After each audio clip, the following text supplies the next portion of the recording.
Disclaimer. The content on this channel is provided for news, educational, and informational purposes only. We aim to share accurate and verified information from trusted public sources.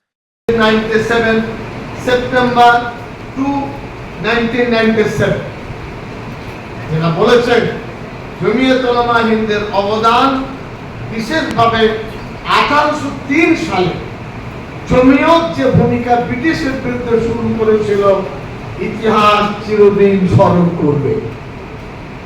এই তথ্য আমাদের আমরা নিজেরা পড়ি, ছাত্রদের পড়াই। শিক্ষা এটা আমাদের দেশ, বাই চয়েস আমরা ইন্ডিয়ান, কারোর চাপে নয়, किसी की दबाव पर हम हिंदुस्तानी नहीं है। हमने पसंद किया, पाकिस्तान को हमने ठुकरा, ये मुल्क हमारा, हम हिंदुस्तानी है। আপনারা অবাক হবেন, খান আব্দুল গাফফার খানের নাম শুনেছেন অনেকে।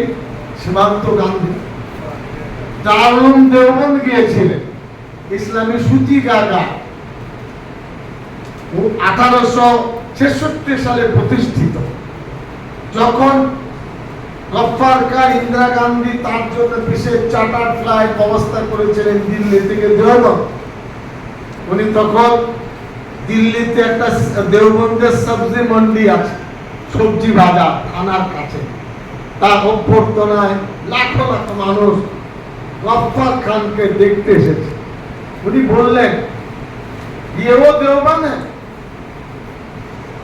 जिस देवबंद में मैं रात के अंधेरे में आता था और शेखुल महमूदुल हसन से सबक लेता था कि जंग आजादी में किस रास्ते से हम जाएं और ब्रिटिश के खिलाफ लड़ाई लड़े। खान अब्दुल गफ्फार खान দেওবন্দের সবজি মন্ডিতে বললেন, দিল্লি থেকে ইন্দিরা গান্ধী তার জন্য চার্টার ফ্লাইট ব্যবস্থা করেছেন। তিনি বললেন, এই দেওবন্দ যে দেওবন্দে আমাদের প্রজন্ম সংগ্রামী শেখুল মাহমুদুল হাসান ছিলেন, আমি ব্রিটিশের পুলিশের ভয়ে রাতের অন্ধকারে দেওবন্দে ঢুকতাম যাতে পুলিশ আমাকে দেখতে না পায়। আর তারপরে ওই দেওবন্দের আন্দোলনের পুরোহিত আপনার পিতা মাওলানা মাহমুদুল হাসানের কাছে বসতাম, হুজুর কোন পথে এগোবো, ব্রিটিশের বিরুদ্ধে কেমন লড়াই করব, কি করে আমরা জিতবো, আপনি গাইড দেন। আর সারা রাত জেগে সূর্য উদয়ের আগে রাতের অন্ধকারে দেওবন্দ ছেলে চলে যেতাম। এটা সেই দেওবন্দ, এটা শোনাচ্ছে বাংলার ব্রাহ্মণ্যবাদ সংবাদ মাধ্যমকে, যারা আমাদের ক্ষতি করছেন, বাংলার ক্ষতি করেছেন, একথা সিদ্দিকুল্লাহ চৌধুরী হাজার বার বলছে, দেখতে পান না? হ্যাঁ, যারা বাংলাকে ধ্বংস করে দিয়েছেন, সম্ভব আরএসএস এর থেকে তারা বেশি খাতারনাক। আরএসএস তো নিজস্ব একটা গাইডলাইন, তার বাইরে চলে না। আর এই সংবাদ মাধ্যম বাংলাকে ধসিয়ে দিয়েছে, ব্যক্তিত্ব বন্ধনকে লুট করে দিয়েছে। এবার আসুন, আমার শ্বশুর মশাই বিদগ্ধ পণ্ডিত মাওলানা তাহের সাহেব রহমতুল্লাহ আমাদেরকে বলেছে, এখন বাংলাদেশ তখন হয়নি, সিলেটে নই সড়ক বলে একটা রাস্তা, রমজান মাসে ওই শাইখুল ইসলাম কি করতে এসছেন, খবরটা হয়তো শাইখুল ইসলামের কাছে গেল যে একজন শার্ট প্যান্ট পরা সুন্দর যুবক আপনার সাথে কথা বলতে এসছে, বুলাইয়ে। তো মসজিদের ভিতরে কাপড় দিয়ে ঘেরা সামান্য একটা ঘরের মতন অবস্থা ছিল। হয়তো শাইখুল ইসলামের সাথে তিনি দেখা করলেন প্রায় 1 ঘন্টা, 1 আওয়ার। যখন তিনি বেরিয়ে গেলেন, মসজিদে যারা ইবাদতরত কে কোন ठहर के पास 1 घंटा জানা গেল নেতাজি সুভাষ চন্দ্র বোস। নেতাজি সুভাষ চন্দ্র বোস জমিয়ত উলামা হিন্দের সভাপতি, দারুল উলুম দেওবন্দের হাদিস পণ্ডিত বিশারদ, তার প্রধান শিক্ষক পরামর্শ করতে গেছে, ওগো দেওবন্দের হুজুর আপনি বলুন কিভাবে আন্দোলন করব। শুধু একদিনের মালা দিলে হবে না বন্ধু।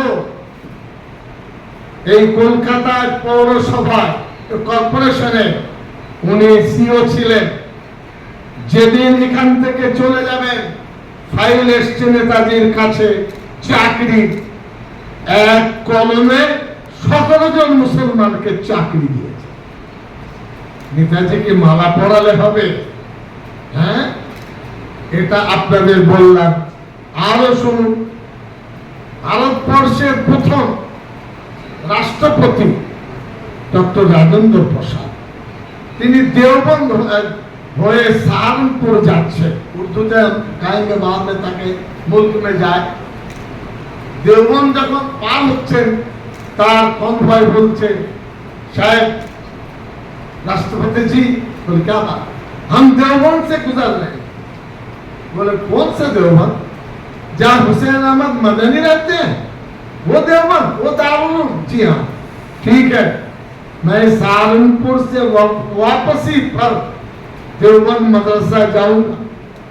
পুলিশের পক্ষ থেকে মেসেজ চলে গেল দেওবন্দে, ভারতের রাষ্ট্রপতি দারুল দেওবন্দ আসবেন প্রীতি শুভেচ্ছা জানাতে।